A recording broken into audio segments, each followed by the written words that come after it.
everyone. Happy Saturday to you. I hope you're having a great Saturday and a great weekend so far. My name is Don Terrell, and I want to welcome you to another great episode of The Color of Motion, where I like to say stories come in all shades. And I highlight people of color and diverse backgrounds in the industry of motion graphics, animation, visual effects, cartoons, and comics. This space that I love so much. Again, I hope everybody is having a great day. Make sure that you give ECAM permission so that I can see your name and give you a shout out. You know the drill. Go ahead, jump in the comments and say something. Let me know where you're tuning in from. Say hey, because we definitely want to make this an engaging broadcast. So hop on over to ecam.com/connect. That way, you'll be able to give ECAM permission to pull your information so I can see your beautiful face there. Also, make sure that you hop on over to the Facebook group. Get connected. Definitely want you to be a part of the community. Facebook.com/group/the color of motion. Definitely want to hear from you. We're having fun conversation, engaging conversation, sharing industry news, and having a whole lot of fun here. This show is a little bit different here. Had to do a little switcheroo at the last kind of minute there, so I definitely want to thank my guest for stepping in for sure. I know you're going to enjoy him.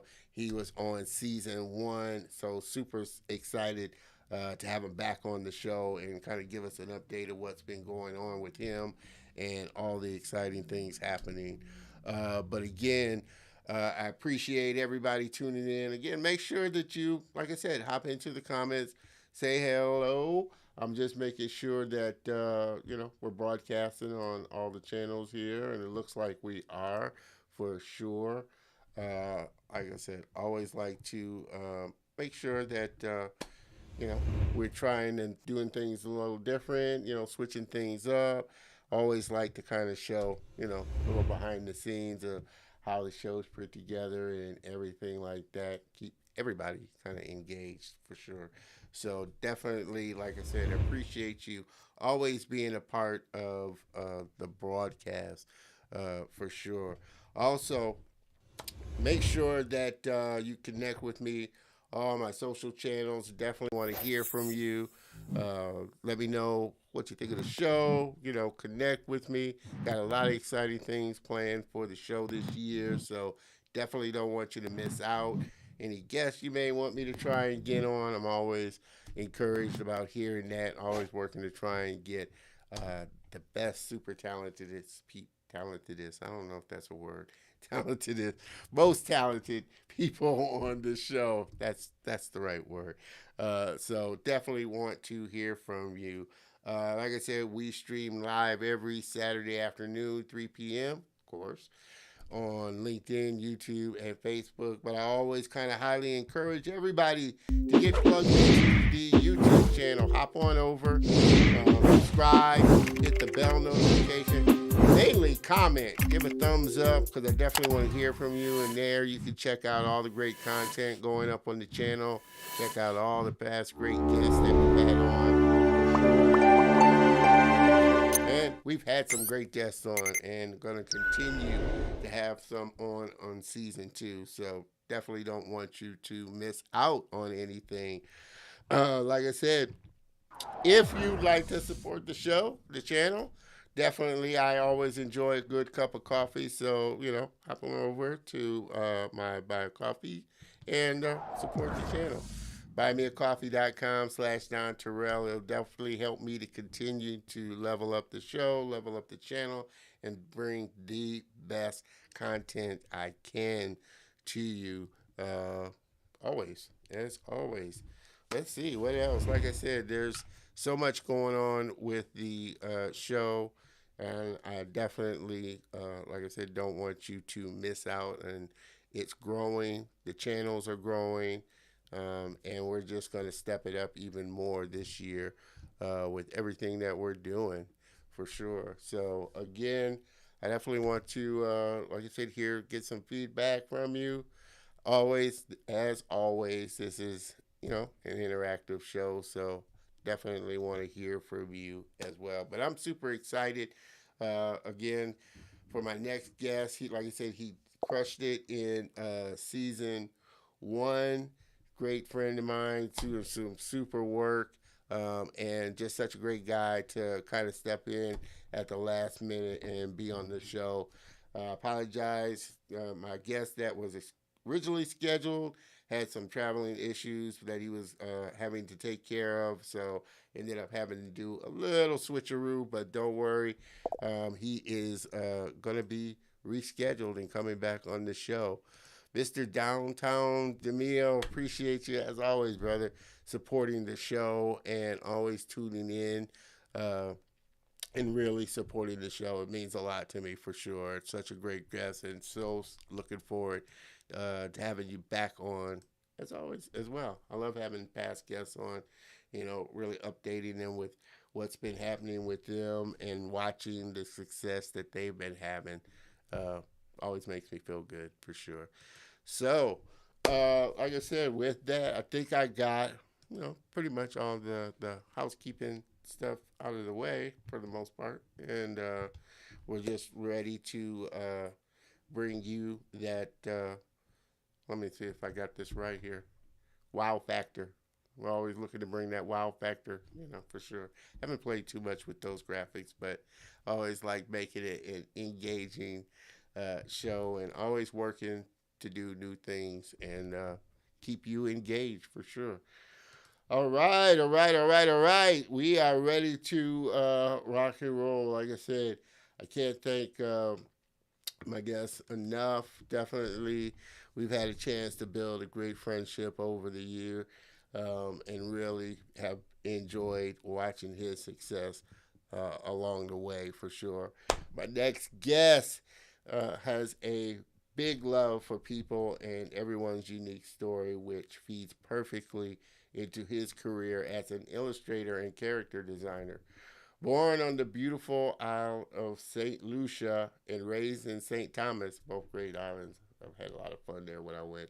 In the U.S. Virgin Islands, his ultimate calling is to help children lead fun, positive, and enriched lives through storytelling. Does some super great children's book, and we're going to take a look at a lot of his work. You'll know exactly what I'm talking about. He lives with his wife and newborn daughter in Houston, Texas, and as a couple, they enjoy mentoring children and teens, experiencing ballet performances, and discovering delicious new recipes and restaurants. Everybody, please welcome back my friend and guest, Mr. Robert Paul Jr.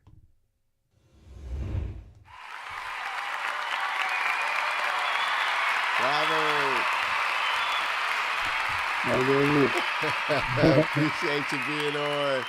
Oh man, it seems like it was forever when I had you. The show's changed considerably since you were Yeah, on the last time. all this stuff is just so different. It's like I'm waiting, and there's like all these like crazy like like animations and like smoke effects and stuff, and I'm just like, It- yeah, you got to go back to season one. Watch the first time Robert was on. It was a pretty, I won't say bad, but it was it was very good. It was rough. efficient. Like I said, it was very early on, so I was really finding myself in the stream show. So I'm super glad to have you back on, man. Because like I said, we've had a chance to really build a good friendship, and I'm constantly following your work and what you're doing, and you're doing some amazing stuff. So I'm just super, super thankful and appreciative of having you back on the show. Thanks for having me. So, Robert, like I said, you know, a lot's been going on since the last time we were on the show together, and work's been really going well with you. First off, like I said, what kind of got you going in this space? I mean, what really sparked you when you were younger, loving illustration and children's books and just art in general? What was it that kind of got you hooked? Well, to be honest, like the very beginning, I used to just draw in like I would be in Sunday school as like a 3-year-old. I can remember just like drawing little people in cars and hang like people having little stories, stick figures across like the top of the page and the margins and stuff. And then ever since then, I just that's my first memory. And ever since then, I just like just drawing and telling little stories through my drawings, you know. Uh, And then from then on, I think it really was just watching a lot of cartoons. I know with my dad would liked a lot of Tom and Jerry and Looney Tunes, and he used to watch that and just be laughing, sitting on the couch laughing, and I'd just be like, I've never seen like I being from the Caribbean, especially in my time when I was younger, a lot of the guys didn't laugh a lot. They're serious, you know, because everyone had to work, and it was like, it's kind of very serious, you oh know, man, time. I know it. Like I said, it's different thing when you see your parents laughing at something, and Yeah, you just okay, wow, he's really enjoying this. And there are very few. Like I said, and I was a big comic strips, comic strips fan, and there were very few. Like you enjoyed them, but there were very few that made you laugh out loud. And there, yeah, like I said, exactly. it's really something when you can find an animation. I love Tom and Jerry and Looney Tunes myself. That just make you laugh out loud and really you enjoy it. Were your parents really kind of uh, supportive of your talent? Did they realize you kind of had a little talent, or was this? Did they think, oh, this is just something that he just kind of enjoys doing and wasn't sure, where it was going to take you? So it's funny. So my mom was support. It was almost like it was almost like passive support in a sense, where it's like, oh, that looks nice. Like you do good art. But it's like I feel like in the very beginning, my I think of my dad, he kind of had an idea of what animation was and illustration and all that, but I don't think they all understood the background of it and where to go. I think with art, if I was ever to be an artist, they expect me to be an architect. Or like I think one main thing my mother was talked about was being a lawyer and stuff like that, you know. But I think passively they knew I could do it well and they liked what I did, but they just didn't I don't think they really understood that it could be a career path that I could follow. Mm, So yeah, yeah. I think it's really was just me showing them. I think a lot of parents are kind of, well, I won't say a lot, but I think most are like that. They're not exactly sure, how that's, if they're like mine, how it's going to equate to a living, and I guess the starving artist thing kind of kicks in for Yeah. most people that, you're not really going to make a living. So you better have a kind of a backup plan. Did you have any kind of backup thing of what you wanted to do other than illustration and art, or was this just it? I never even thought about that to be honest. Like I've always liked I mean I like sociology and psychology, that kind of stuff, but at the same time I was like I just liked it. And I mean, when I was a little child, I had a fascination with teeth and dentistry, but that was just because I was a little baby. And I was just interested in it. But I mean, honestly, no, I never, it wasn't even an option to me. I feel like that's what I said I was gonna do, and that was what I was. I was gonna be, I was gonna be an artist. I was gonna draw, and if I couldn't do it, then actually, no, I wouldn't even say that because I never even thought I couldn't do it. I just kept telling myself, that is what I'm going to do. That is what I'm going to do. And that's what Yeah, I'm going to do. I think So that's it the just, the beauty of a child, and growing up. You don't, like I said, you don't think you can't do it. You just, this is what I want to yeah, do. This is what I want to do. yeah. Oh man. So it's very interesting. Actually, I never even thought about that, having a backup plan. I mean, I did different, as a teenager and stuff. I worked so many different places. Was a bus boy. I was a school bus mechanic assistant. I used to sweep school buses, then the bus yard in the Virgin Islands. What else did I do? I used to work at the Port Authority and file papers. Uh, Tons. I've had jobs since I turned 16, I think. Since I could legally work. I mean, I did stuff before for family, but yeah, since I could legally work, I've been working. So I think it's really the fact that I've been working so long, um, kind of led into having that kind of determination to want to do this kind of thing and not really letting go of it because I mean, I don't know if I hadn't been doing what I'm doing right now or gone to school, I think, and there's nothing wrong with staying in the islands. The islands is great. You can have great success down there. But I don't think I would have worked in the same capacity if I was to have stayed because I wouldn't have met the same people or the people that um were were pivotal in the next steps, if that makes sense. The yeah, beginning, yes, but in the next steps, there were some people that honestly were very, very important. yeah, yeah.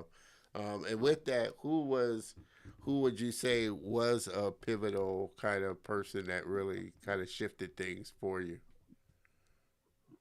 Um, I think in the very beginning, there was my art teacher who I'm still in contact with, and she's great. She sends books to my daughter, it's awesome. But my art teacher, her name is Karen Bertrand.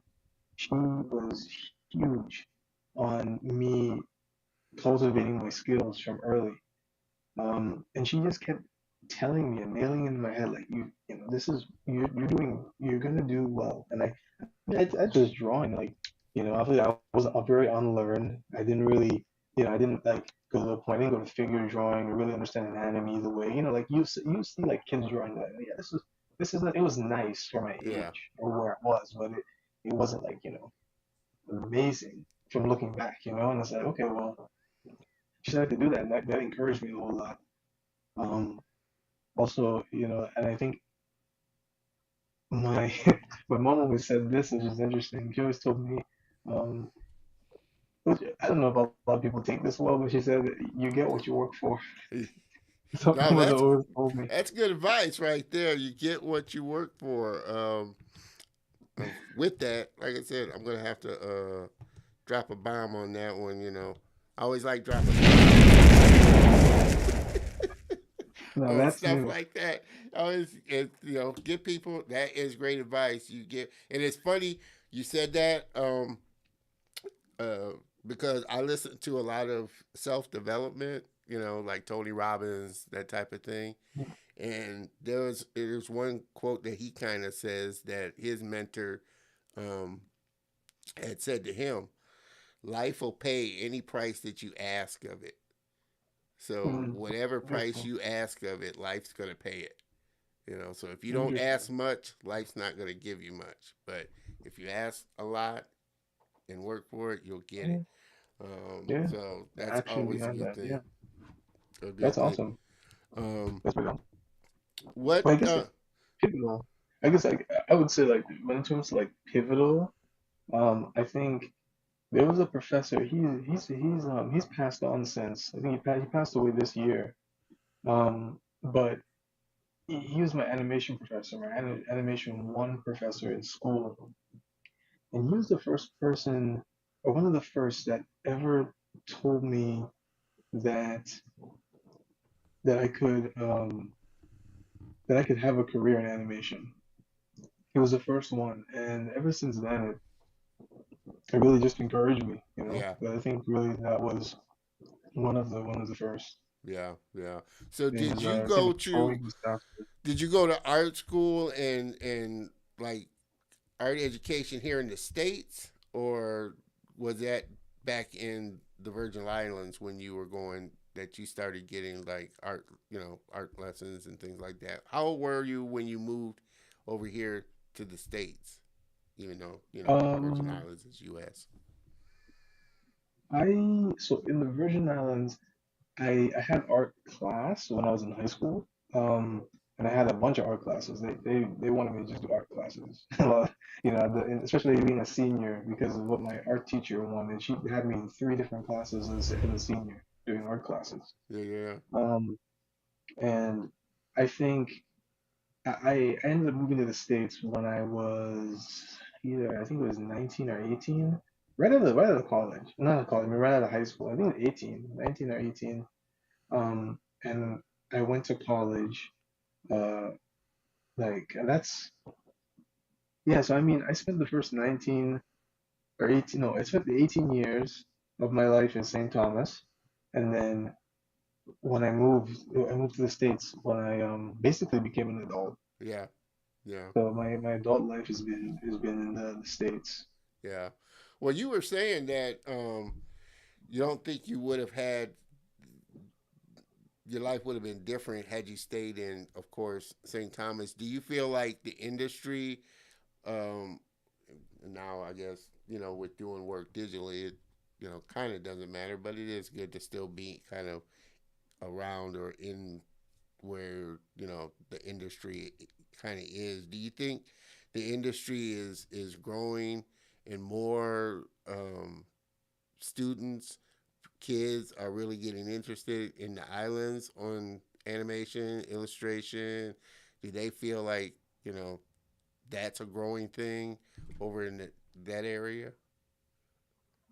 I think so. I think there's a few more. I mean, I've had a few contact me to be mentored and all of that. And I think it's something that's becoming a little bit more popular because of how mainstream it's becoming, and how schools are really recruiting more for that. Yeah, Like like Ringling and Savannah College of Art and Design. That's where I went, and like there's there's just a whole lot more of recruitment for that, and there's more interest in animation, especially with YouTube and how popular and how it like kind of just shows the making of things and yeah, really interests people in that whole subject. I think that's really been big. So a lot more people are wanting to. I remember when I was in school, it was hard to even find people that were from where I was from. I mean, I saw uh one artist that I met was from around where I was from in the Virgin Islands, and we're still friends, but it was like one artist, yeah, and she had she just happened to be in a relationship with another like musical artist who was in the same like from the same place. So it was like three of us yeah, basically, yeah. and so we just slowly built up friends from the Caribbean, but it was difficult because there wasn't Yeah, I many, think you the know. time is definitely changing now that, like I said, you're getting a lot more content on YouTube.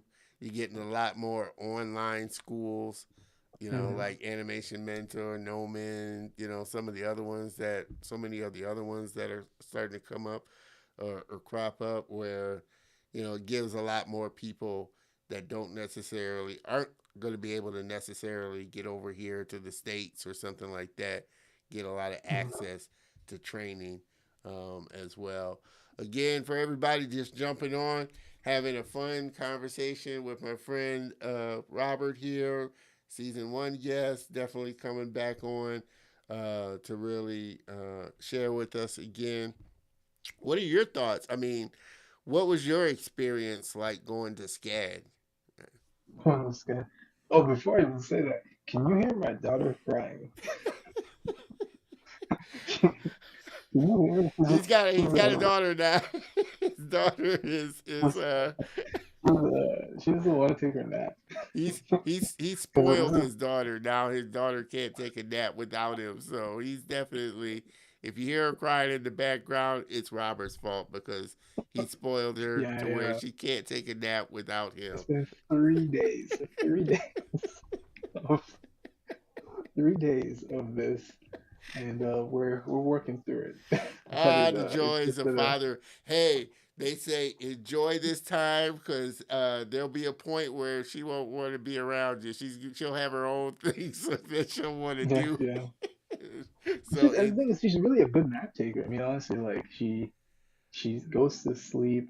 She sleeps for 12 hours through the night. that's Like she good. sleeps really well. She takes her naps, in the afternoon, but it's just been the past 3. I think it's probably just a little phase that she's dealing with right now. She's growing up. She's only 2. So She's calling for daddy. Said, "Daddy, I need you to rub my back so I can go to sleep." Oh man, Yeah. how has um, fatherhood and parenthood kind of, influenced and had your thought on illustration now? Now that you're a parent, and have a daughter, how has it shifted kind of your view on your artwork and your drawing? I think it really has adjusted what kind of projects I do, what I prioritize, mainly because I like to do things that she can see or things that I would want her to see as she grows up, you know? Um, and that's kind of the thing. It's like the kind of content that you would that's yeah, you could say allow that you would like you think is good for a child to see or something that is,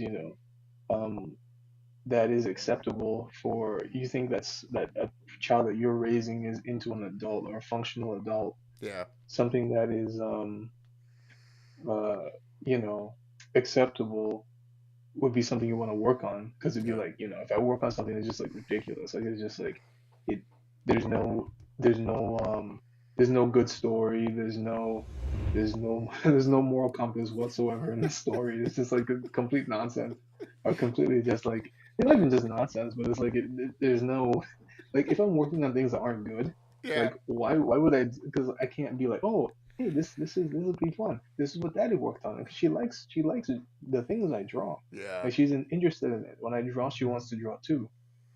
So it's like I just have to be careful with what I pick and I pick as projects because it's like I do a children's book. I want to be able to read it to her. You yeah, know? yeah. No, that's that, and Yeah. that's a good thing. I don't, like I Yeah. said, I don't know what that would say about me because I like, like I said, while I love children's, style animation. I do love like the more adult animation, And like that's anime good. and things like that. So I would think, But like you even said, you. then though, it's like you want a good adult style Well, animation. I You don't mean, want good, like you like know you said, more adult themed, like Akira. More adult themed, like like well done. edgier. Yeah, more When I say edgier. good, not like Yeah, not like positive, but well done. but Like well done. yeah, Like I said, well done. And I think, you know, I don't think your daughter would probably sit for something like Arcane or understand it, but yeah, I right, love that. Like I said, I love yeah, more edgier type humor, that yeah, type of thing. While I still love, like I said, the real simplistic children's yeah, style, I love too. So it'd probably be hard for me, but I get what you're saying as far as when you yeah. have kids, you start to think, you want them to be able to appreciate the things that you're doing and watch the things that you're creating as well. Um, Yeah.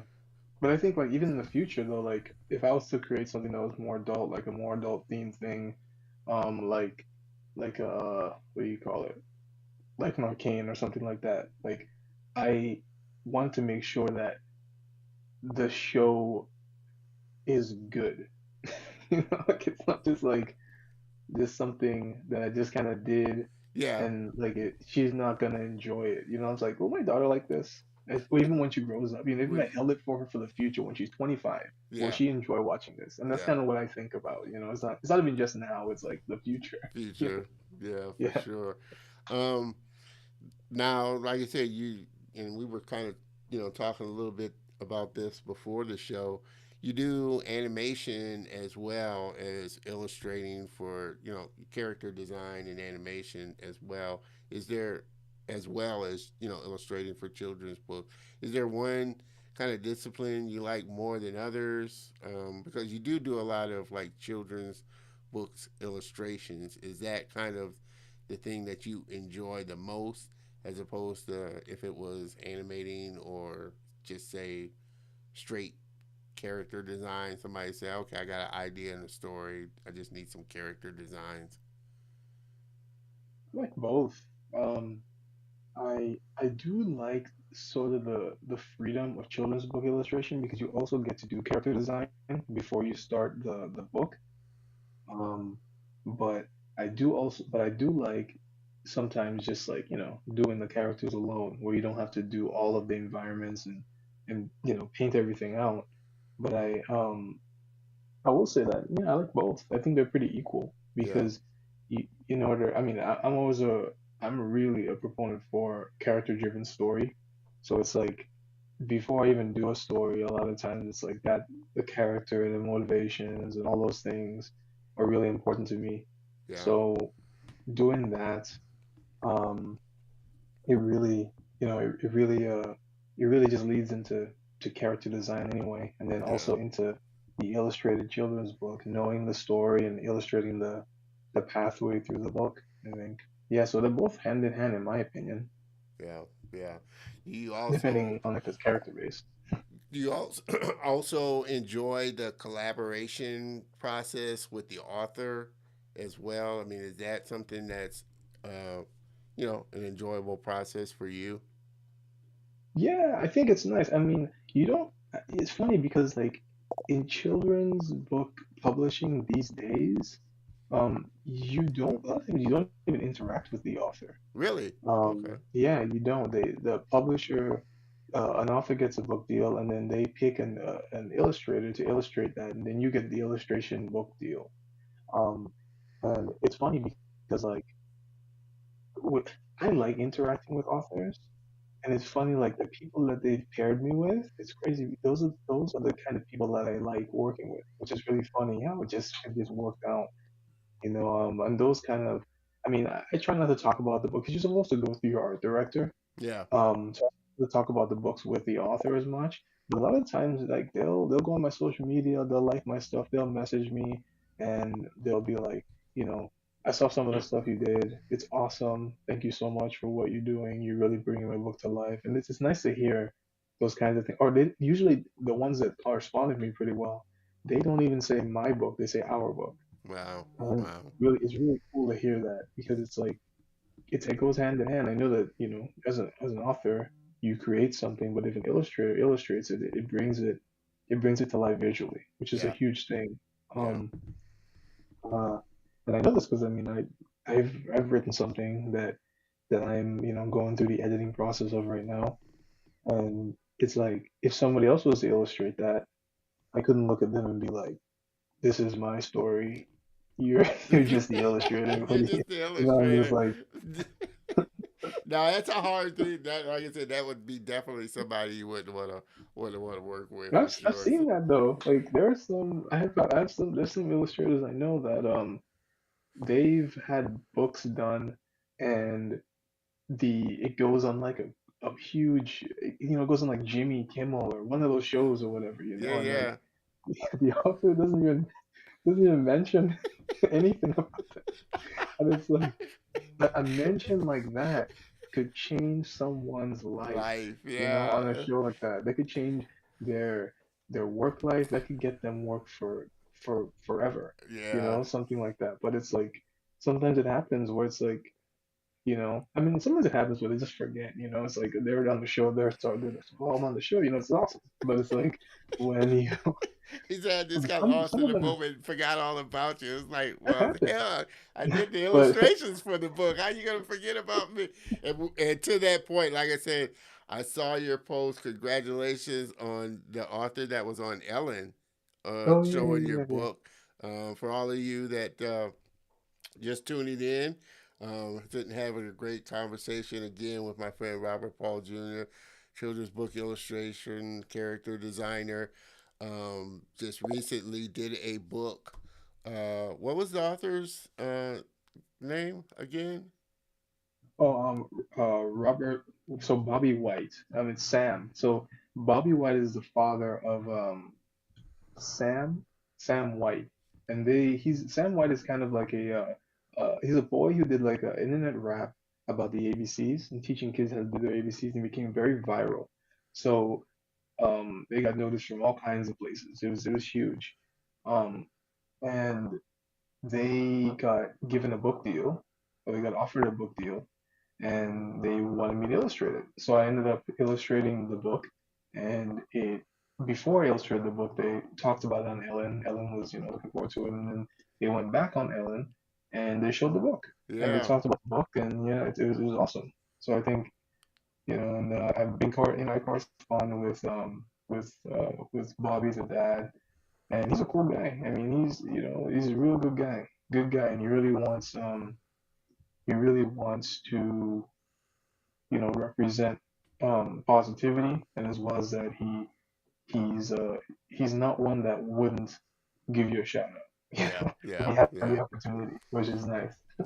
And I'm sure that was, like I said, I'm sure that felt just amazing, to have that kind of shout out and somebody recognize, like you said, your work that you put into it to make it, one, not only pick and reach out to you, hey, I specifically want Robert to illustrate this book, but again, to go on, national TV and talk about the book and give you, just as much credit for illustrating the book as well is a great thing for sure. It does That's show the awesome. signs of a true professional. Let's throw some comments in. Again, you're just coming up as Facebook user. I'm not exactly sure, but like I said, make sure you kind of give Ecamm permission to pull your information so I can give you a shout out. I'm Even though I have Facebook over, I guess I could hop over to that page to see who this is. I generally kind of monitor the LinkedIn broadcast when I'm doing the show, so I'm not exactly sure who the Facebook user is, but we will put him up here. Robert Paul, nice meeting you for sure, and It's funny.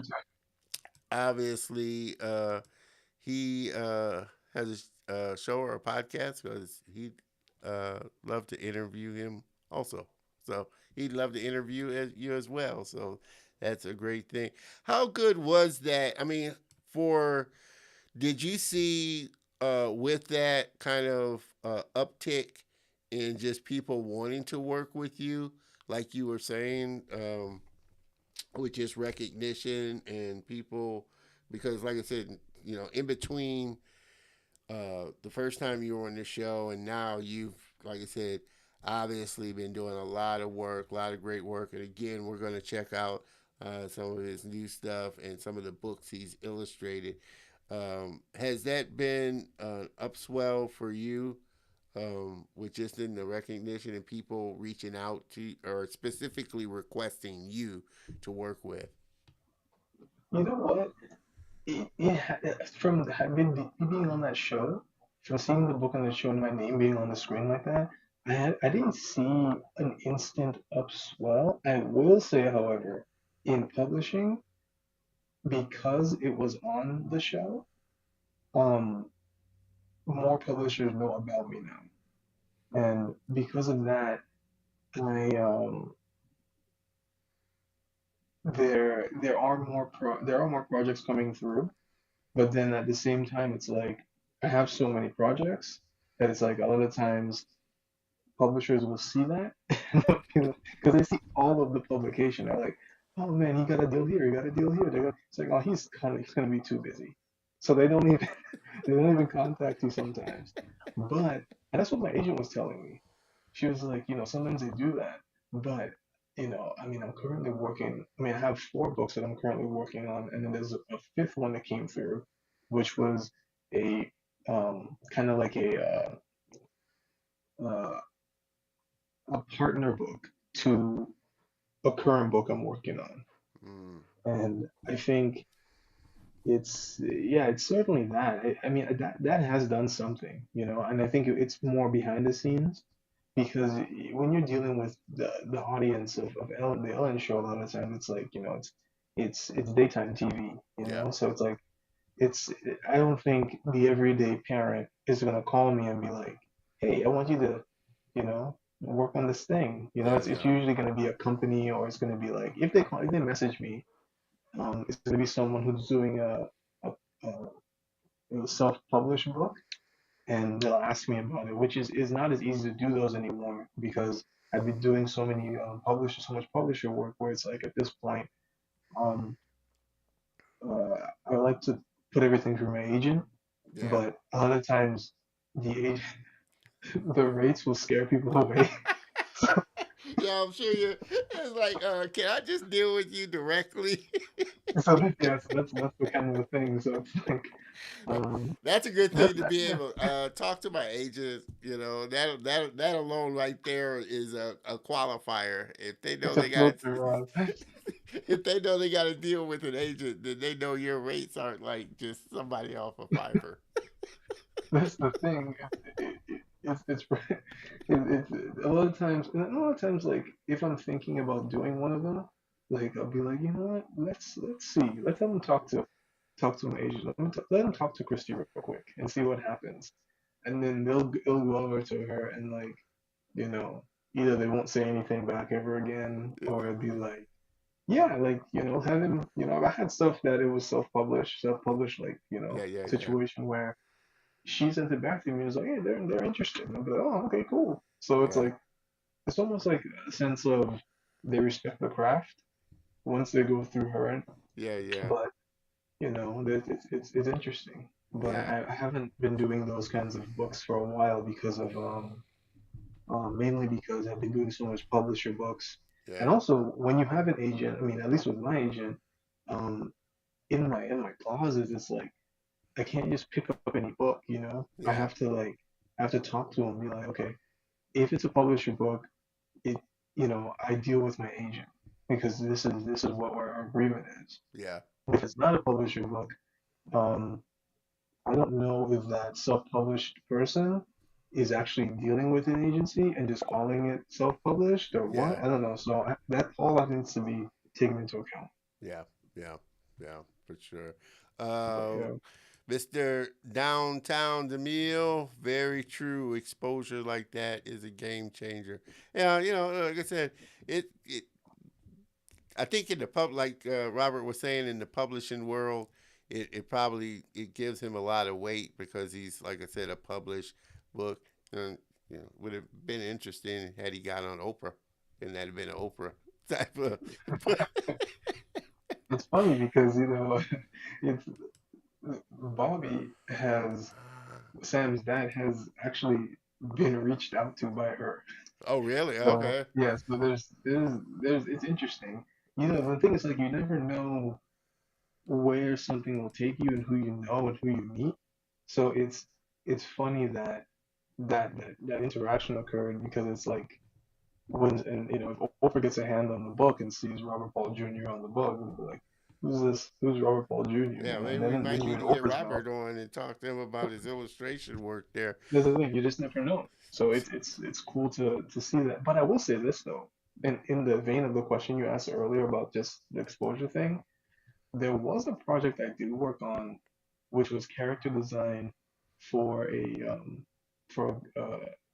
studio who's run by a friend of mine called named Josh Sobel. Uh huh. He makes a lot of those rigs for the schools, like Anim School and all of those animation schools. They use Yeah, his yeah, rigs in their teaching. He made the Bonnie rig and he's created the Kayla rig. They're just animation rigs. Um, he created a multiracial version of uh, of Kayla, one of his rigs that can morph into different. But he had me consult and do drawers for the black version of Kayla, and I did that, and I did drawers, and he was excited about it, and I did it, and I got a lot of messages about people that wanted um you know to have me do their design work because of it, oh, because of those because of what they saw. So that happens, and he's yeah, he's a well-known guy, so yeah. stuff like that happens as well. Mr. Guerin, I see what you're saying there. Hopefully, it looks like we may be having some issues for people that's viewing on LinkedIn. LinkedIn is a blank screen. Not sure what the deal is. I know I had that issue with whenever I was streaming in 4K, but I know for sure I got my settings in 1080, so it shouldn't have any issues. But I know LinkedIn gives me some issues sometimes. Garen, let me know if you can at least still hear me. I'm looking at my LinkedIn page, and it's just the dreaded pinwheel. that's going, a black screen with a pinwheel. So I don't know if I don't have the audio up. So I know the last time that happened, they didn't couldn't see it, but they could still hear the audio. So for everybody that is tuning in on LinkedIn, it looks like LinkedIn is wigging out on me today. So you might want to jump over to either the YouTube channel or the Facebook groups or pages uh, until LinkedIn can get itself together here. Like I said, I'm not exactly sure why it's LinkedIn is giving me such stress here today. It was playing a minute ago, so I'm not sure what the issue is. But again, for everybody that's tuning in, we're having a great conversation with my good friend Robert here, talking about illustration and character design. Like I said, if you do happen to be tuning in from LinkedIn seems to be acting up today for some reason. So, uh, like we were talking the other day, Gary, you just roll with it. It's live. So, please jump on over to it is streaming on in the Facebook group and on the Facebook pages and on YouTube.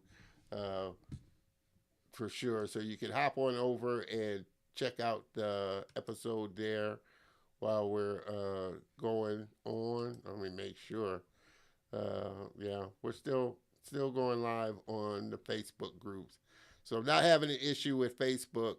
So until LinkedIn kind of catches up there, uh, please join us over on Facebook. Let me throw that up here. Again, you can go to facebook.com/group/the color of motion. It's streaming over there, or you can catch it on my personal page. It's streaming on Facebook. If you haven't jumped on over to LinkedIn, for sure. Um, how what was the process? I mean, how did you go about getting your agent? Did you reach out to them? Were you actively searching for an agent? Did they reach out to you? Um, what was the process like? So there's a process that's supposed to happen, and that was not what happened with me whatsoever. Um, I would say my process was God. That's my process. It just happened. I think I mean of course like I've worked hard and I've done a lot of illustration work and my stuff's out there and I put my stuff out there. But I guess I had a feeling that it was time to have an agent. And that's why I say it's God, because to me it's like I had a feeling when it was time to have an agent. And then all of a sudden I was like, okay, well, it's time to have an agent. I and I saw this agency that had a really good illustrator in it that I really liked. And then one day I had the idea, and that's the thing, it's like I just had the idea where, um, and this thing about thoughts, right? Thoughts just, they come to you, and think Yeah, about it, they come to you, you know, either negative or positive, they come to you. So it's yeah, like, okay, this thought comes through, and I'm like, oh, I'm gonna, and it came through, and it's like, okay, well, it's time to get an agent. I was like, okay, well, I wrote on one of my drawings, currently seeking representation. That's what I did. I posted a drawing and wrote that, and I knew that the agency was liking my work because I had started following them, and they followed me, and I knew they were liking my work, and I thought, hey, you know what? And I tagged them. I was like, maybe they might be interested. I did that, and they emailed me, and it was history from there. They talked to me about some of the stuff I was doing. What am I interested in? And was doing I started making my portfolio the way it needed to be for the time that for them to kind of put me out there. yeah, And I have work, but I wanted it to be a certain way, and they were talking about it being a certain way, so I did it. It took about a month for my stuff to kind of get out there, but I think yeah, and then even before that, like I was getting the query letters ready. I mean, that's kind of the process. You get query letters ready, you send it to agencies, and it's extremely, extremely difficult to find an agent. Yeah. Um, I've heard people trying to find agents for a decade. You know, it's Really? like Wow. it's work.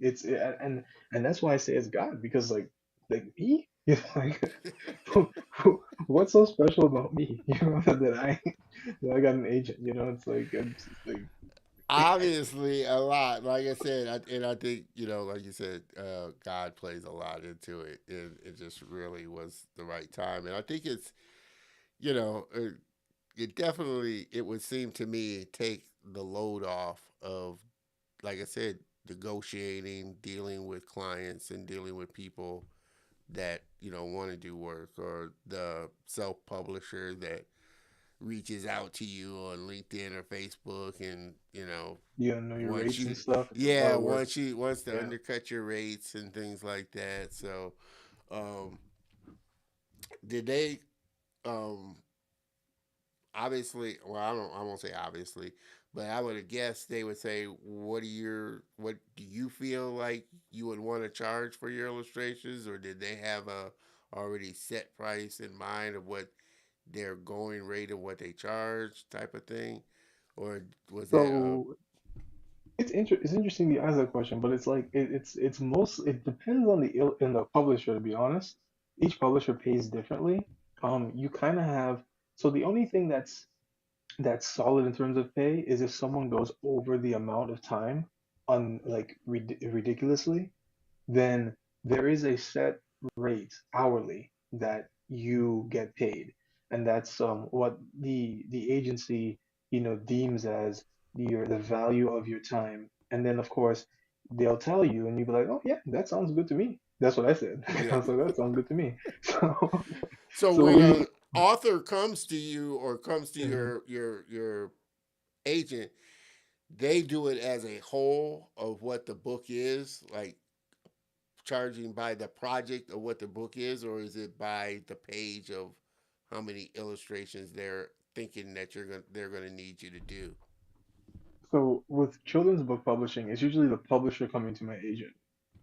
They represent not represent, but they're working with the author, and the author has their agent. So author has an agent, and then or they're representing themselves. They could be representing themselves as well, but the publisher will go to my agent because my agent has relationships with everyone. They have, I mean, they've been in business for almost 30 years. Hmm. So they have relationships with every single, so they're like, okay, they go on the website, they go through the website, they're like, oh, there's that guy. I like that guy. So they'll pick who they want and they'll call my agent or whatever and ask them. And then my agent will be like, yeah, I'll check it out and see what they're interested. Then I'll talk to my agent, and then I'll say, yeah, I'm interested. Then they'll go back to the publisher, and the publisher will make an offer, and that offer will be, the book. If there's royalties, royalties. Film rights, if there's film rights, all that stuff will be in the deal. And then my agent will then show me the deal, and then I'll be like, do I like this deal? And I'll be like, either, you know what? Let's bump it up a bit. Or my agent will be like, you know what? I think your work is worth more than that. Let's Yeah, bump it up a bit. So yeah, or it's like this is an awesome deal. I would take this deal. But with me personally, I like negotiation. I don't like haggling, but I like negotiation. Um, it's very interesting and it's fun to me. And one thing I do is I usually negotiate, yeah, because it's like, I mean, there was one project that I was offered a certain amount, and I told my agent, and she talked to me too. She was like, "Your work's worth more than this." And if I had just taken that amount, I actually got 10K over the amount of the project when I negotiated. When I said, "Hey, I think this is what I would like," And it's like if that was in the budget, you could have given me 10K over. If I didn't ask that, then I would have never gotten an extra yeah. 10K. Wow. Well, So it was like that kind of stuff is interesting to um to get into. Is that negotiation, knowing illustration is very arbitrary with payment. You yeah, don't Some things are one way, some things are another. Some things pay a little lower, some pay really high. So it all depends on the publisher, and all depends on the the the popularity Yeah. of the illustrator or the author, and it's crazy though because sometimes you have the celebrity books, you get less rights with celebrity books actually than you get with Yeah, I would someone assume who's not a so. celebrity. Yeah, I would assume so. But have you been? I mean, have you been approached for by celebrity doing celebrity illustration, or has it pretty much been, you know? No, I had a test once, way back when I started with my agent for a celebrity client. This is a celebrity client, but I had no idea who the celebrity was. I did a test and I got like it was interesting because I got to all this point where like they were really liking everything, but at the end I didn't get it. Um, and it's funny because ever since then I haven't really been testing Yeah, or anything. yeah, It's just been like I like his work. I want you to work. I want to work with him. yeah, But that was the only time. Well, no, there was two times, but the second time was was something that I think I have a good chance of getting. But the the first time, yeah, I mean, they had me test and try to look at my work and see if I, wanted yeah. to see if they wanted to choose me for it. And it's cool though because with those kinds of tests, illustration tests are usually paid. So they'll pay you for your time. It won't just be like, oh, here's a test and we're, Yeah, yeah, like for a yeah, job. Can you yeah. do this test here? And okay, Animation likes to do that.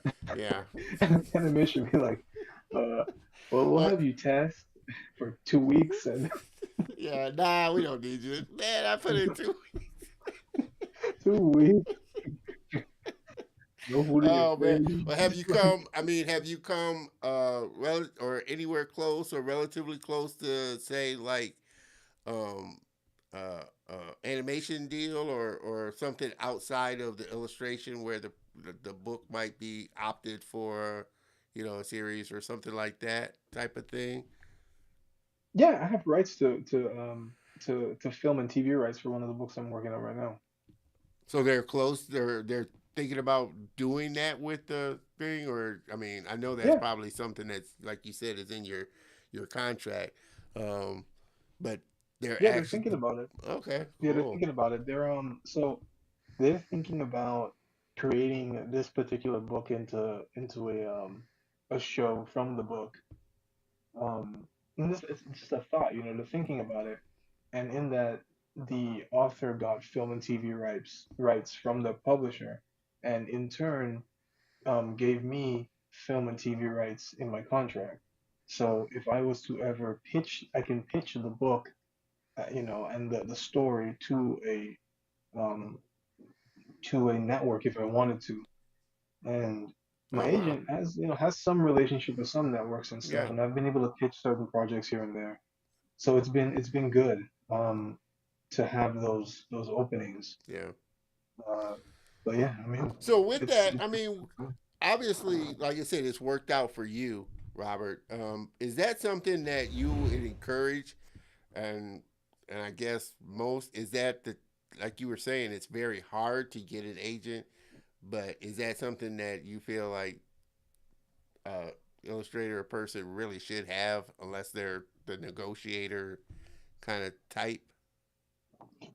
I think I think in terms of illustration, it's such an old industry because illustration goes back to like, I mean, in terms of publishers are old, like they have old money, Yeah. so it's like especially in the US, like those guys in the 1800s, like, someone like me wouldn't even be able to do anything for them at that point.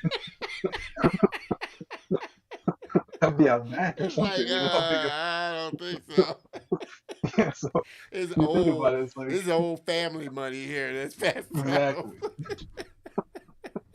exactly. So it's interesting.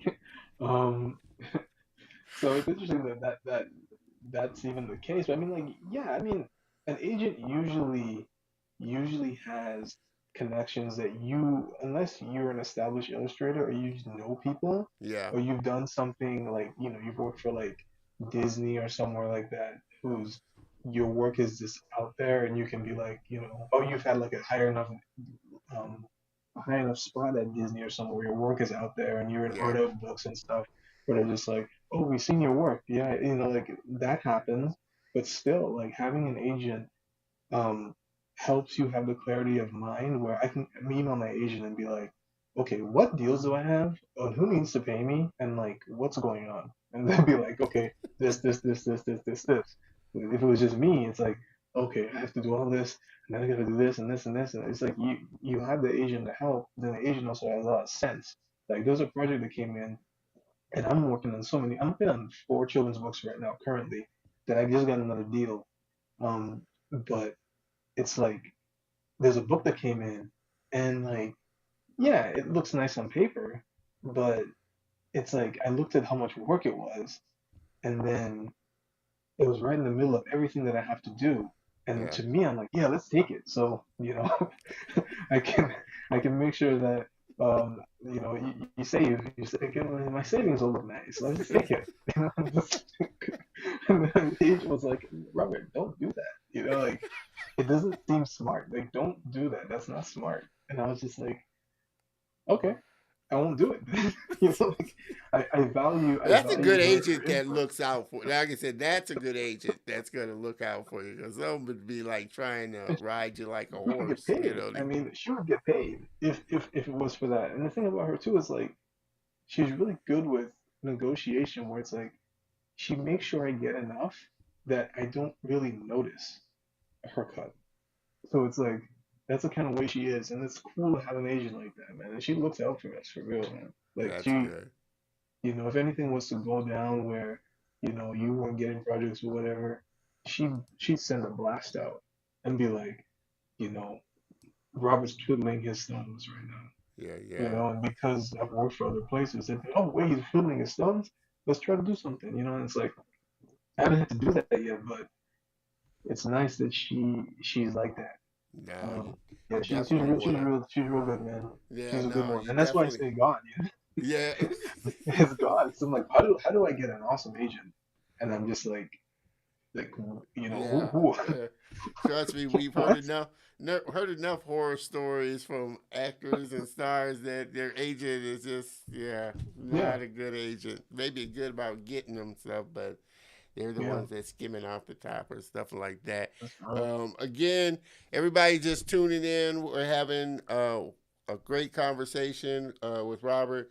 Like was mentioned earlier, it seems LinkedIn is having issues today, and just a black screen is going on LinkedIn. So please, if you are tuning in from LinkedIn, hop on over to the Facebook group or the YouTube channel. It's streaming over there. So I don't want you to miss it. But in any case, I am, after the broadcast during the week, going to do a little snippet and post on LinkedIn just to give my LinkedIn viewers a little no show of the little look at the show so they can go on over. The full episode's not going to be able to play. I'm not going to be able to. Well, I may restream it. Yeah, I may restream the episode on LinkedIn. So now that I'm thinking about it, I think I will do that. Restream the episode on LinkedIn for all my LinkedIn viewers that are missing it. We're getting ready to take a look at some of Robert's work because, like I said, and I'm really, like I said, you know, and we were talking about this, of course, before the episode, just really fascinated with, how you as a entrepreneur, business person, content creator are keeping yourself busy. Of course, big thanks to your agent for doing that as well. But really getting your work out there. I think you're really good at posting your work on and keeping yourself in front of people just on your social channels, which I think helps a lot as well. Yeah, man, I think it's super super necessary. Ooh, that's an old one. Wow. Let me jump on.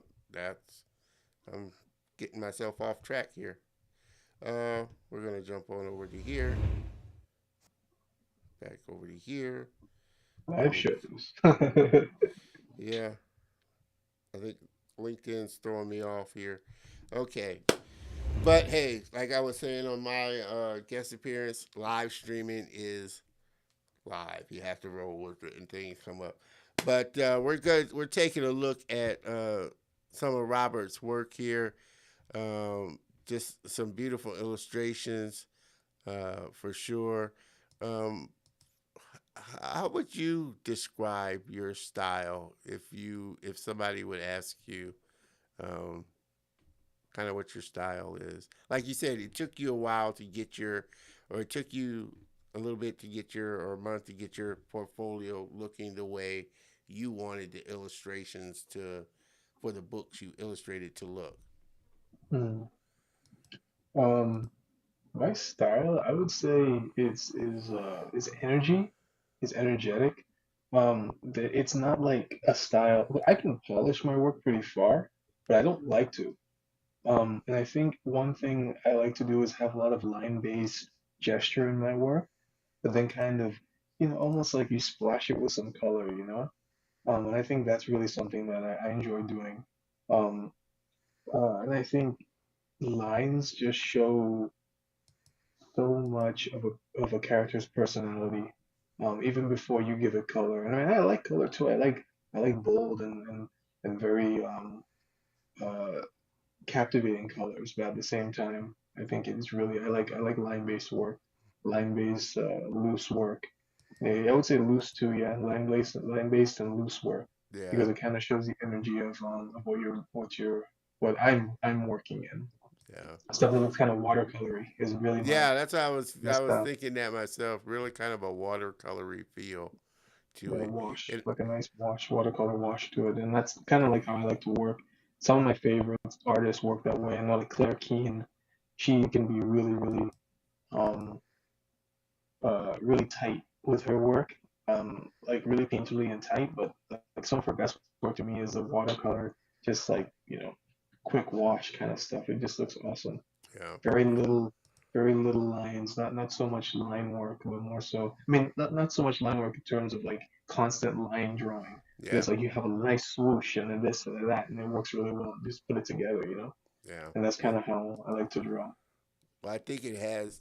I think it gives you such a wide appeal with children's illustration because that's the simplicity and the keeping it colorful, simple, not like a lot of finished illustration work. Um, it suits what you do. And here are some of the titles that Robert has worked on. Some amazing titles for sure. Has there ever been, or have you ever had a project where it was just tough getting through and either the author or the author's agent? Well, I'm assuming the author, once he's seen the illustration, it just, it was a lot of back and forth going type of stuff. Yeah, yeah, I've had that. I've had two clients that have been like that. There's been a lot of back and forth, and it really isn't just particularly with me. It's more so the the it's more so the author that we're working with. The person is and they have every right to be particular about their project, but Yeah. at the same time, that particular person um is extra particular about the project, you know? So it's like that that has happened um a couple times where I've had so much back and forth. I've had so much back and forth at times where the not the author, but the publisher had to stop it. You know, the publisher Really? itself, yeah, they were just like, time is really starting to catch up on us now. We need to cut this off, and they had to tell so, the author. so is there, when you get a project in, is there a time limit on, okay, this should take, you look at the project, how many illustrations you're going to do or probably going to do for the book, and in the contract or the agreement that you have with the publisher, it should be 30 days or however many days to do that. Yeah, so we have a launch meeting a lot of the times with my agent. Usually she sits in on it, and we discuss how long it should take. Typically, a children's book takes anywhere from 6 to 8 months to illustrate, and it is a process. So you do your sketch pass, or oh no, you have your meeting. They talk about what they like. They give you the manuscript to look over. Um, they give you like a layout, or kind of like a layout of the book. Excuse me, and then you get you get the layout. You do your sketch pass. You let them they see that. Then from there, they okay the sketches. They have the author see it. If they like it, or whatever. And then from there, you go into color.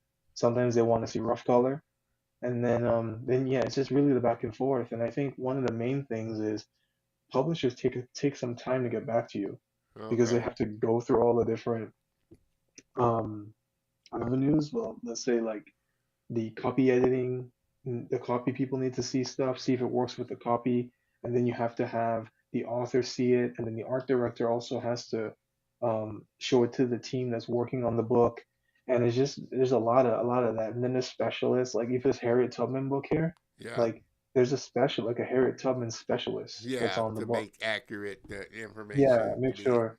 But Yeah. you know what's really funny about that book is that book, man, I'll be honest, everybody says that book, get that book. I've it's not out yet. It'll be out in December next year. But man, I did some research when I was drawing that book. Like, I really want this is her first little golden book. And it's like Yeah. I didn't want it to be garbage, you know? Yeah. Yeah. Like, Yeah. I can just draw a thing and whatever, but that's not the way I want to do this. I was like, you know what? Let's make this awesome, man. I did hours and hours and hours of research on slavery, on her Really. life, Yeah. some of the inconsistencies, some of the consistencies, how many brothers and sisters did she have? Who left? Who was there? Who came back? Even their looks, like how did this brother look versus this sister? Yeah. Parents, how are they? Just all of that. Like, what relationship did she have with her husband? um, you know, and it was like that kind of stuff really influenced the way that I told the stories visually. How did Harriet Tubman interact with her husband when when she decided she wanted to run away?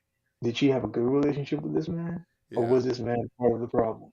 Yeah. Like this is the kind of thing that you have to make sure that you depict in these kind of stories because you don't want to be inaccurate. You don't want to be like, oh well, she's running away and they're just, they're in love and they're like, oh no, like she's gonna leave, Yeah. like, Yeah. or is it the situation where like she's running away and she's going, but like he's really a negative Yeah. influence? Like, is he like threatening to expose her if she runs Yeah. away? Yeah. Yeah. Yeah. So he's So it's running, like guys. He's telling her. So it's like that's the thing. It's like you have to know this stuff and learning about European man slavery in Europe and just all of that stuff.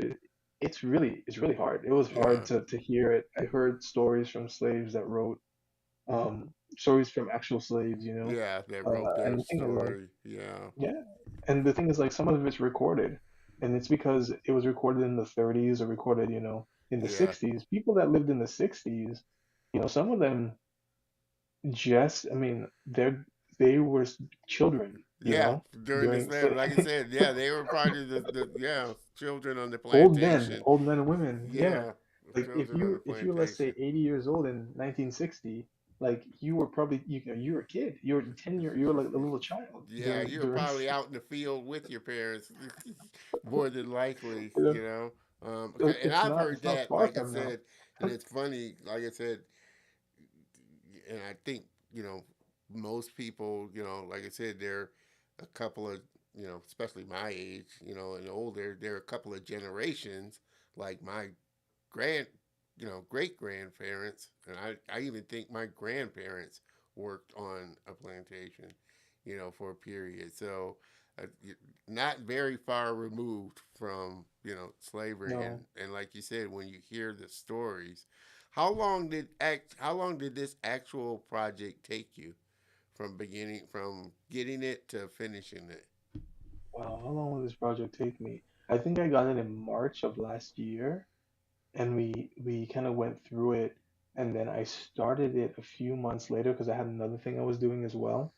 So it, I would say the project probably took 5 to 6 months for me to finish because we had the back and forth too, you know. Yeah.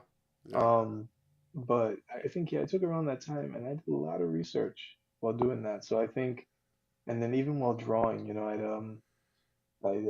what would she be wearing, you know, that kind Yeah. of stuff, Yeah. you know, and Yeah. just all of that, you know, just knowing her, knowing the details, No, and like you it said, was that something. that book carries a lot. It carries a lot of weight and carries a lot of um, history to it that you need Hmm. to be true to. Even though Yeah. it's a children's illustrated book, you need to be true to the subject matter as well.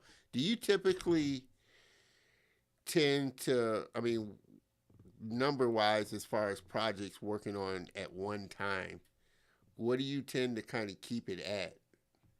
Number wise, how many projects you're working at, and is it difficult jumping from one project when you are working on multiple stories, jumping in and out of stories on different projects at a time?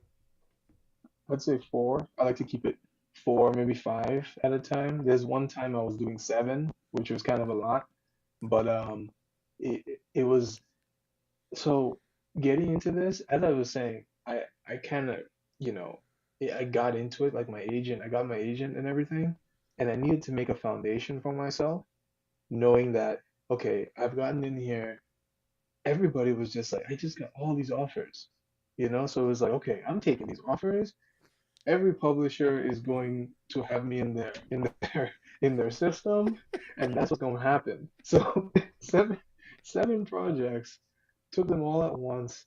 Was, you know, they had overlap and stuff, but I took them because it was like a ton of, when it was like four different publishers. Yeah, So I was like, okay, now I'm getting second books from these publishers now because I did that in the beginning, and it was a sacrifice of time. I think even in the beginning, I mean, I had a full-time job at the time too yeah, when I yeah. was I doing this. remember. Actually, I Yeah, stopped. Yeah, I mean, it was something, but now I don't. I mean, I left the full-time job, which, you know, they were very happy for me and stuff, and yeah, yeah, now I'm, you know, freelancer and stuff, and it's good, but at the same time, it's like, yeah, I mean, excuse me, that doing that really did give me kind of a foot in the door in a sense to these publishers. Sometimes you got to make those kind of sacrifices early in yeah, order for you to do less, you know. yeah, yeah, yeah, So that's kind of what I did there. But yeah, I did four usually. I'd like in the future to do less as I grow and as my rate goes up based on, you know, uh, popularity and growth. yeah. I'd like to do even less books. I mean, honestly, I'd like to just do two a year. Yeah, that would be great, you know. Yeah, But get paid super well for it, yeah, and like I said, hope they get into movies or whatnot. yeah, Then that's even more exactly, money for sure. Oh man, exactly. And I'm that's the telling. thing, you know. One of them actually is going to be a movie. Yeah, yeah. That is actually announced. It's called Simon v. Ryman. It was on Deadline, I think. Sony I bought remember the that right. illustration Yeah. that you did for that. Yeah, I remember that illustration. I think I showed it last year. Uh, No, that's nice. yeah, on I'm your not. I'm other. not. I have nothing to do with the movie though. I didn't have film rights for that one, so it was one. It was one of my first books where I didn't. Yeah, that's the thing. It's like, Before the agent came into the picture. well, the agent was in the picture, but Oh, I they was just. I was I was I was very green, so they didn't. I didn't. And another thing is, it's a chapter book, and a lot of times with chapter books, you don't you don't get those kinds of rights. Mm, You'll have a little royalty here and there, yeah, but chapter yeah, books is rough, man, to get rights like that. And I didn't get those rights, yeah, so yeah. it it turned into a film deal, but I never had a film part in there, which I do have in some other books now. You got that in there now. Like you said, you made sure, and you almost have to because you never know. Like I said, I mean, even as a designer, graphic designer, logo designer, or whatnot, you're always the most don't, but there's you're supposed to give out specific rights. Like you can only use the logo on this, or you can only use the logo on that, and Yes. and then if you do, then that's where the rate goes up, or you're paying more for all rights, as opposed to okay, I'm just only using it here. And Yeah. 9 times out of 10, content is going to be used, especially like illustration or graphics or something like that. It's going to be used in other places. So really, as an artist, you should be negotiating, thinking, keeping that in mind when you are negotiating. Absolutely. I absolutely agree with that. I think it's it's a it's a good thing to have, and I always like to have something like that. Even with the projects that I do on the side, I like it when there's some kind of royalty in some way, you Yeah, know? I mean, yeah, especially if I know it's gonna do well. yeah, And like when you say no, it's like I don't oh, you don't know, you never certain, but it's like you have that feeling. It's like yeah, this is gonna do well. And yeah, I think um I can always ask for it, but a lot of times it depends on the author too. It depends on the author. It depends on the publisher. Like, what is the does the author really want you to be a part of this? Like it's like that too. You have to think about, and it's like when it comes to that kind of thing, I tend to not do a whole lot of projects where the you know the author doesn't really can't really see you working in that capacity yeah, because it's interesting because like if I ever saw myself if I ever teamed up with an illustrator and something awesome happened and it became like a huge success, me personally, I would like that illustrator to be part of it. Um, yeah, almost because they're also a creative person and they have input that they can add that yeah, could make it, make whatever it is. And I think that that's important to have that, you know, that's that other mindset in leadership. But I mean, sometimes when you get to a certain point and you start making the big bucks, sometimes you don't you don't always yeah. see that Yeah, a lot of anymore. people want You to know, cut you out, and and it really does. It really does depend on the personality of the person.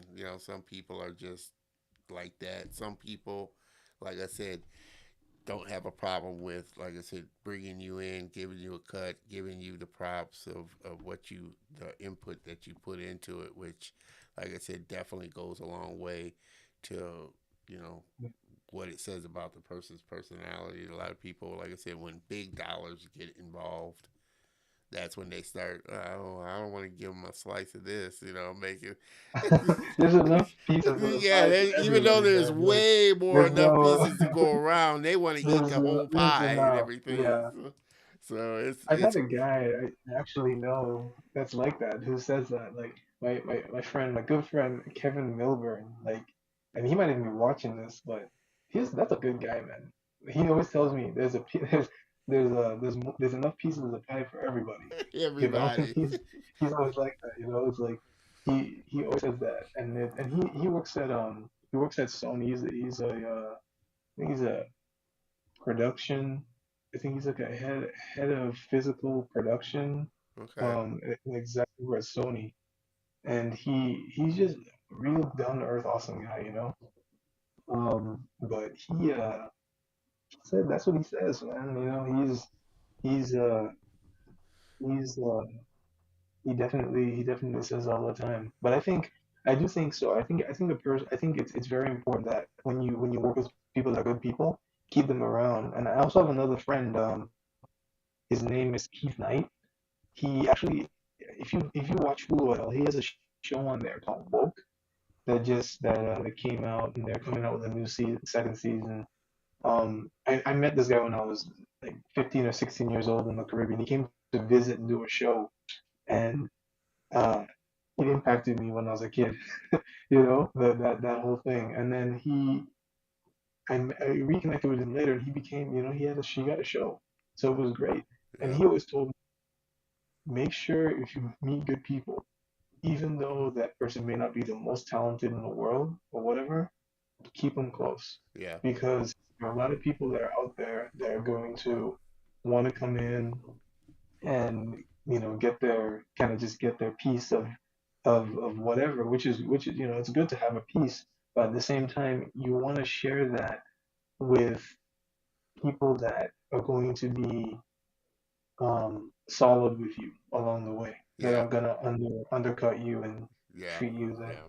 like that, and Yeah. And it's that's why they interesting. say relationships. I mean, Yeah. relationships in this industry go a long way. And to be a good person definitely helps you along the way in your career and being good to somebody else and just being a down to earth person is definitely going to serve you in the end. Like I said, unfortunately, of course, there are people that are just jerks and want to hog the limelight, hog the money, hog all of the stuff without, really giving other people credit or props. But you see how far they go in the industry because you can get blackballed really quick about people not wanting to work with you because you're this way or that way.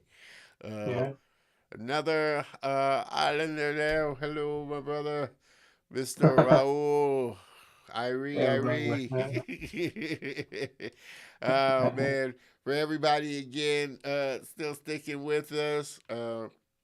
Like I said, we're having some kind of technical difficulties, both with LinkedIn and a little with the audio uh, on on your in there a little, Robert. But hey, we roll with it for sure. And we're having a fun conversation. Like I said, second time around with Robert. Pretty soon he's going. Pretty soon I'm going to have to call his agent. I was Oh my, like, that's so funny. can, Don, can you'll I always have be able to Robert reach on the me. show, man?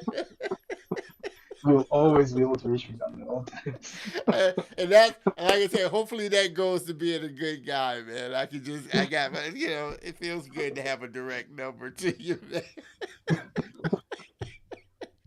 Nah, I love That's Robert because so Robert, funny. we have such fun together, man, laughing and like I said, my goal is to be that kind of good person and really have a close relationship with everybody I have on the show. Like I said, just so super proud of watching the work that comes from you, that you're doing. Thanks, man. I told you this the first time we met and had a chance to connect. We're gonna have to get together for coffee, man. Um, Yeah. for sure. I know you're busy with family and all of that. And I know your daughter's not gonna let you get out without. It's funny because when I leave, sometimes whenever I leave, right, and I go to the grocery store or something, um, she she'll look at me like just stare at me, and then if she's not watching like like something, she'll look at me and then she'll be like, um, what she said, Daddy go in the car, Daddy go in the car, and then like yes, go in the car, I'll be back, okay, I'll be back, and there's times where she'll cry when I'm gone. And then I come back and I open the door, and the first thing I hear when I open the door, Daddy done car, Daddy done car, Daddy done the car. I love it. I love it. Like I said, for me, that says a lot. I have another friend of mine, and he has two daughters. Shout out Jetty Brookins, if you're catching this, big shout out to him. But I love watching him interact with his kids, and I see how much his girls are just daddy's girls. And I know the impression that it makes on them when their dad is active and really engaged with them, how they're going to view a male or just dealing with picking the right person that they would want, their dad treated them. So it's going to make a big impression on your daughter, the time and the energy and the love that you show her, because she'll know what it's like to have, the type of man she wants to love her, or the type of person she wants to love her, because she's gonna get that from you. So, like I said, I love seeing that. You know, hey, I was I guess mother's boy, so I love just always wanted a daughter myself. There's something special about a father and daughter, you know, you know, Yeah, relationship. it's So awesome. It gives her. I feel like it helps her with her with her security a whole lot. Especially like just she's very secure. You can tell it very early. She just turned two, but she knows what she likes and what she doesn't like, yeah, and there's not a whole lot of wish-wash with her. Like she's very absolute in the things that she knows and likes. And I think it's important when I think just in general having the parents available. I think both parents available is I mean it's important. It's not always ideal. It doesn't always happen, yeah, but it's a lot easier when both parents are available yeah. to And I think it to makes a mentor the big child, you know? and I think it makes a big impression on the child to Yeah. have both parents, even if they're not together, Yeah. having them in that child's life and active in that Yeah. child's life. It goes a long way, I feel. So kudos to you. And like I said, I know it's definitely not easy parenting, husband, being a husband and trying to build your business and brand and get yourself out there. So finding a balance on that end, like I said, I give a lot of props to my fellow people out there that are doing that because it's not an easy thing.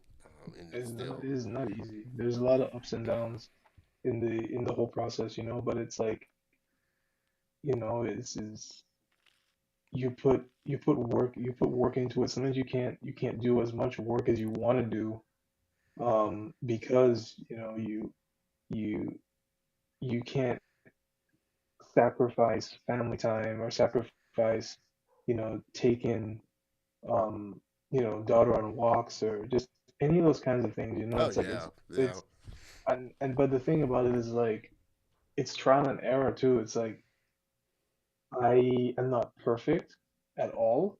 Like uh, there's times where I have to, well, a lot of times I have to be like, okay, well, I can't do this time.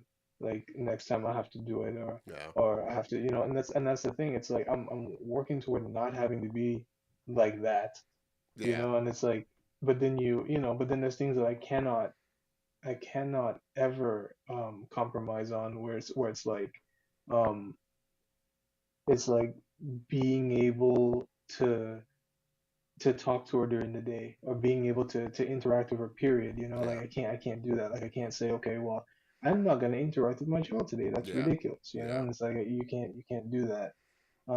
And then also it's like one thing I like to do is, I mean, I like to put her to bed at night, and that's something that I enjoy doing as well. But it's just really important. I think it's important to be there yeah, for your children, no matter who you are. It's important, no matter what, you know, what the situation is, marriage, not marriage, whatever, yeah. partnership, whatever. You gotta be there for your kids, because like that's why have kids if you're not gonna be there you're not gonna be there for them? What is it, just like a tax credit? Is that what? Like I You said, know? there's some out there that they just having kids for the sake of having kids, and they move on. So to be present for your kids is everything. Yeah, I think and really does say a lot about you as a person. To like you said, it's not easy, and you're not perfect, but you're there, and I think that's all that she's gonna take away with from the experience that you're there. Even though you're busy working, even though mommy's busy working, they're there for her. So that's a good thing for sure. Um, like I said, Robert, I always enjoy having you on the show, man, and bringing you back. And I yeah, it's appreciate awesome to not be having to here. go through your agent, Yeah. for sure. You're never gonna have to go through I me. appreciate that for sure, man. But like I said, I always, like I said, enjoy having you back on the show and having you come on the show. You're an OG of the color of motion family, so That's it just I've it goes never without been an saying. OG of anything. You're one of the original rich. That's That's why I funny. love having you on, man, because we have such a good time talking, not only about life, but work and what we're doing and things like that. So, like I said, I can't thank you enough, Robert, for stepping in and really saving my butt because I wasn't No, exactly no sure how problem. it was going No to be. problem. It's no problem. It's also leaving the show. It's like I've wanted to talk about like, you know, kind of how you were talking about this a while back, but with like race and Yeah, yeah, maybe yeah, yeah. Marvel and all that. I mean, that's that kind of stuff. I mean, it happens in illustration. It happens in illustration too, and this is a snippet of it. Like, I'll be honest, like, working with particular uh publisher I'm working with, one of them, Scholastic, Uh-huh. they are like, I don't know how much, how many people of color are in the executive Yeah, yeah, yeah. division, but what I do know is that dealing with some of the executives there, they really want to make sure that representation is in their work.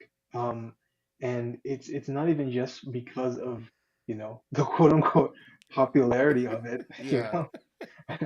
but it's more so they, even in like the stuff I draw, they'll try to tell me. I mean, and these are like white people telling me this, Yeah, yeah. and they'll be like, okay, well, I think you need to incorporate a little bit more of this kind of hairstyle in here, or like a little bit more of like, you know, more of a positive interaction between this person. You need to paint this person in a better light. Yeah. Stuff like that is those little things are the kind of notes you get from, good publishers that want to showcase the greatness and the love and the joy of even areas that are like, even like the hood.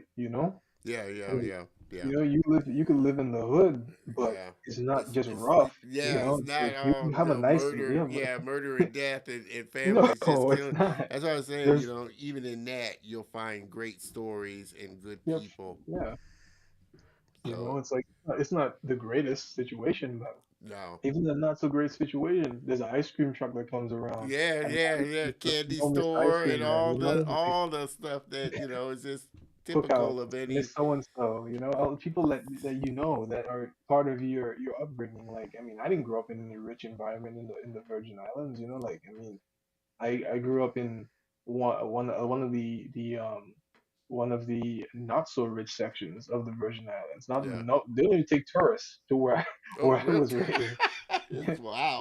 So it's like it's one of those things about it. It's like the tourists don't know about where I was raised. It was in the back of the hills, Wow. in Wow. like in kind of a valley in the back of the hills, and like you you get to know people. There's some cool people you end up meeting. Like Yeah. my father was a body man. Well, he still is a body man. He has a business in Atlanta, but he's a body man. Um, and he used to be in touch with all kinds of people. Like high profile people that could barely afford the Yeah. work, all kinds of stuff. And it's like, Yeah. living where I lived, I met a lot of people, a lot of like different walks of life, and then, you know, you people that are kind to you, that you remember their kindness when I didn't really have anything to Yeah. give you. Like, there was a lady who used to give me popsicles, like we just call them specials. I mean, I don't know. I think in the States too, they maybe call them specials too, but specials. And just give me that stuff. Food truck people used to just give me food from their food trucks, Yeah. and it'd be Yeah. like, stuff like that would happen. It's like, I remember those kind of people, man. Yeah. Some of them Yeah. aren't with us anymore, but I remember that. Yeah. So No, I totally get what you're saying. yeah, Just in the neighborhood I lived in, there's like you said, there was just it was everyday life. It wasn't like I said, I wasn't growing up in, you know, like I could even say the same thing. I'm pretty much anybody in Compton, which most people would associate with like drive-bys and all of that stuff. There's just every average everyday people Yeah, enjoying there life. is. Like you said, it's not the ideal situation, but they're No. good people that, are raising families, raising Yeah. kids, being good neighbors, and just, living a good life, and that's a good thing that the company wants to show that and really highlight that, because I think that's more what's needed, is really showing that balance of, just because, they say it's the ghetto or whatnot, it's not. I mean, it's just a neighborhood. Like I said, we don't have everything, but we have each other. Neighbors looked out for each other. Yeah. At least where I was from, like I said, it was, I don't know if I, necessarily would do it now, but like I said, in when I time, neighbors looked out for each other. You pretty much, could sleep with your door unlocked. I mean, everybody was watching each other, and we didn't really have issues. I mean, like you Yeah. said, ice cream truck would come around every day, Yeah. and candy store, neighborhood candy store where kids could get candy, parks, and all of that stuff. So, I mean, it was a good living. It I was mean, the fun you had. Like you yeah, had, this yeah, is you what you had knew. fun. This You is your, didn't know any this is your better. thing, you know? You can't just like at some point you can't just have somebody be like, okay, well, these people are worse. Like this is a bad. It's like this is where you were, you know? Like it's like it may not in this particular, dispensation of life, you may know better, like you may know have a better situation, but it's like it doesn't mean that where you were is nothing. Yeah, yeah. It was still it was still what helped kind of warm you up Shaped a who, little bit yeah, and shaped who you people were as a helped you, person. so it's So, important to know and that I there's definitely people want to there. have you, because, like I said, I'm, thinking of putting like a panel together to kind of really dive deep into, the issue of diversity. And I know you're really passionate about it, and love talking about it as well, and having a good, honest conversation about it. So, I'm definitely looking forward to having you back on the show again. I'm You're down for it. well, you're the second. No, you're the third two timer on the show. Joshua's been on twice. Sean's been on twice. I Bellinger. didn't see Joshua's second one. I should Yeah, check he that did out. the anniversary. He did the anniversary episode. I couldn't Yeah, make I it to had that brought one. I him was doing back stuff for at like the my time. first year anniversary episode. And Gotcha. then Sean hopped on because it was just gonna be Joshua, and I would kind of put out a general request of, I said whoever wanted to stop by, that's been on the show, would love for you to drop by the studio. And then Sean messaged me and said, I'd love to drop by the studio. So Sean came back in. So it was Joshua and Sean on my 1 year anniversary episode.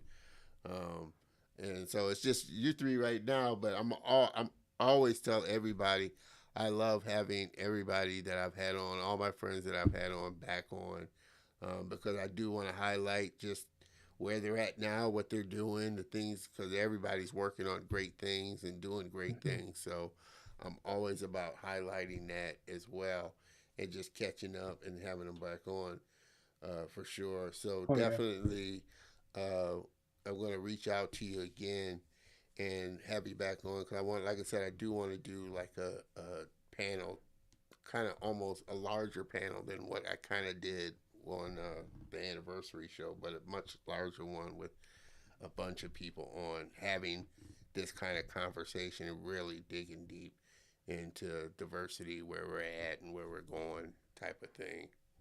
So, Robert, like I said, I'm always happy when you want to be on the show, and come on the show, and really, I'm just super thrilled at the success that you're having and just the work that you're doing. So, I'm always hollering at you on LinkedIn and giving you a shout out and touching base with you, Thanks. man. So never too far, for sure. Like I said, definitely got to, when time little time permits. I know you got a lot of work coming in. Maybe we can meet for coffee and kind of catch up in person and stuff.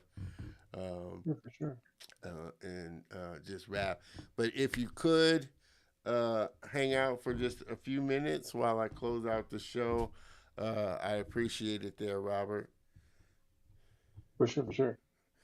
Well, everybody, like I said, this has been a good one. This was going on almost 2 hours there. Me and Robert Wow, could that's talk. yeah. Yeah, me and Robert could talk. So, I hope everybody kind of enjoyed it. Like I said, I one apologize for the kind of switcheroo a little, but again, I know some people were expecting uh, uh, my guest that was scheduled to be on the show.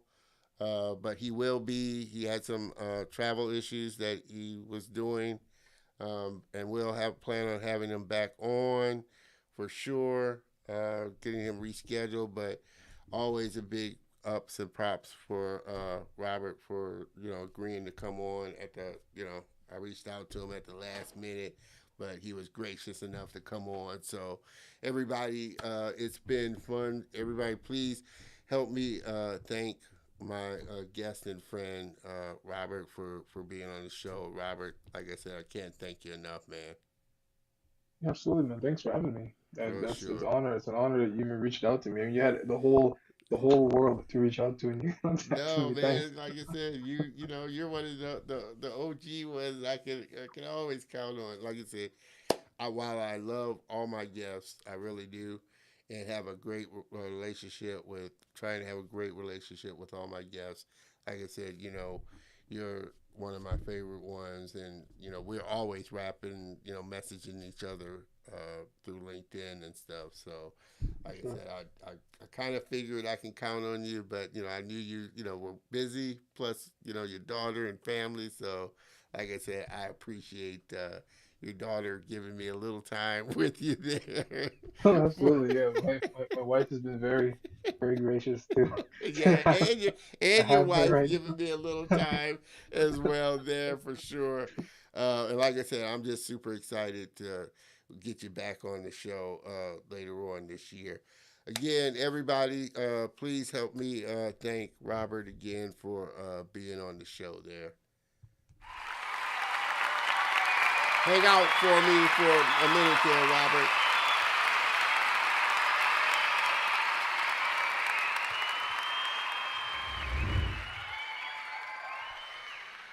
Uh, Guys and gals, it's been a fun episode. Like I said, I wasn't quite sure. Like I said, with the little change of rule, how it was gonna go, but it went well. And again, I can't thank Robert enough for stepping in and giving another great interview.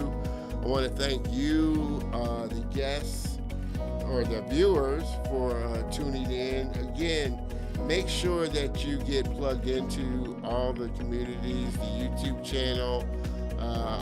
Again, like I said, it looks like LinkedIn was giving me fits today. It started out pretty good. I'm not sure what happened in the middle of it there where the image went out, but I will be rebroadcasting the episode. I'm going to have to, I may have to definitely edit it down a little. We've hit 2 hours, and I know my rebroadcast limit is an hour. So I'm going to have to either rebroadcast it in two parts or do a little editing there. But I do plan on rebroadcasting this episode for LinkedIn because, again, LinkedIn was giving me issues midway through it and it kind of cut out. But I appreciate all of you for sticking it out and, as always, being the great viewing audience that you are. Please make sure that you tune in next week because it's going to be another great episode. Super looking forward to my next week's guest, Mr. Mark Gibson, founder and CEO of Aloe Comics. And we're going to dive into just everything that he's doing. So please make sure that you tune in. It's going to be a great show. Well, with that, it's a wrap for another great episode. I appreciate everyone so much for tuning in. As always, I like to say have a great week, have a productive week, and I will see you same bat time, same bat channel. Please don't miss out on that. Have a great one, everyone.